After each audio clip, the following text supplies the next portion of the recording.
Hey there. So I finished my EcoFlow Alternator Charger install last week, and I just wanted to put together a quick video of initial impressions and first tests. I got the chance to take it out for a couple quick drives. The first one I had it set at 500 watts charging, which is mainly how I'll be using it. But I did want to see what it can do at full power, so the second one I had it set at 800 watts. It's just a couple of quick tests so far, but I think based on the results, it's going to work out really well long term. So if you're ready, let's dive into the tests. Here we are on my phone's home screen. Let's enter the EcoFlow app. When the app loads, you'll see all of your connected devices. You'll see it's showing my Delta 2 Max and the newly installed charger. Tapping the charger lets you view and manage the device. When the device loads, you'll see a nice user interface with all of the important information, like the current voltage from the car battery, the power being sent from the charger to the power station and its current state, an on-off switch for the charger unit, operating mode selection, and currently set maximum charging current. First, let's just do a quick rundown of the settings available for the charger. You'll see it has some basic info at the top, like the device name and the space that it's installed in. Scrolling down, you can review and change the device settings.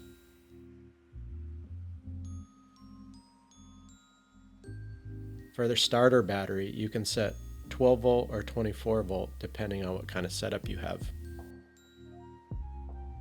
Start voltage is the setting that will probably need to be played around with the most, as it's the voltage that is required from the starter battery to make the charger automatically send current to the power station.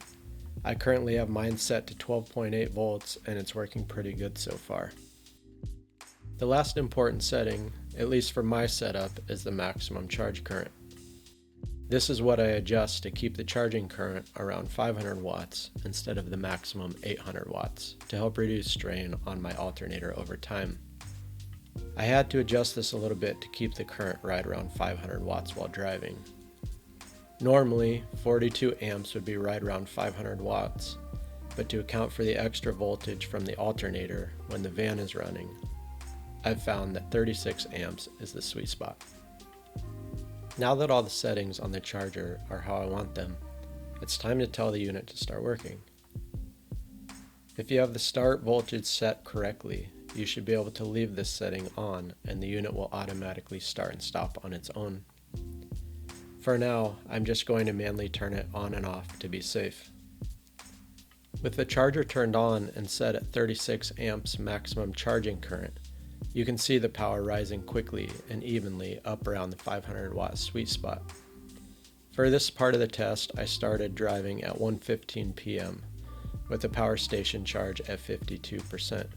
and finished at 1:44 p.m. with the power station charged at 68%. So in just under 30 minutes, the power station gained 16%, around 325 watts. That's pretty awesome. The second test was at 800 watts, or 70 amps, max charging current, just to test what the unit is fully capable of. For this part of the test, I started at 3:16 p.m. with the power station charged at 70% and finished at 3:33 p.m. with the power station charged at 78%. That's about 17 minutes and the power station gained 8%, or around 164 watts total. By the numbers, in comparison to the 500 watt test, it actually seemed to underperform what the claimed performance is supposed to be. This was just a super short test, and there are other factors that could have contributed to the variance, such as the charge coming from the solar panels, or the power being drawn from devices like my fridge. I'm not going to jump to any conclusions yet, but this is definitely something that I will revisit in my future long-term review video. After both tests, I went back into the cabinet with my power station and charger to inspect things. There was a little bit of a noticeable temperature change, but nothing crazy or worrisome.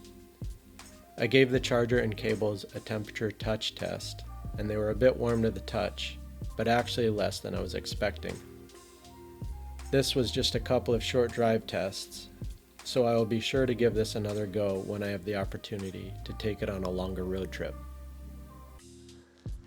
All right, awesome. So here we are full circle where I started the series. It was only supposed to be 2 videos at the beginning, but ended up really needing a third to make it complete.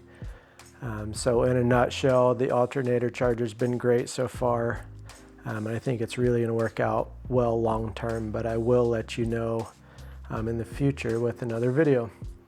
If you watched any one or all 3 of the videos, I'm extremely grateful to anybody that takes the time to watch anything that I make.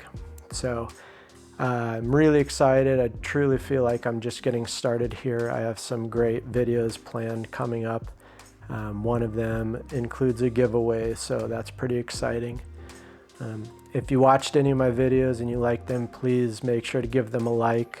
And if you're interested in what's coming up next for Stoke Beacon, please subscribe so you're the first to know when new videos are released.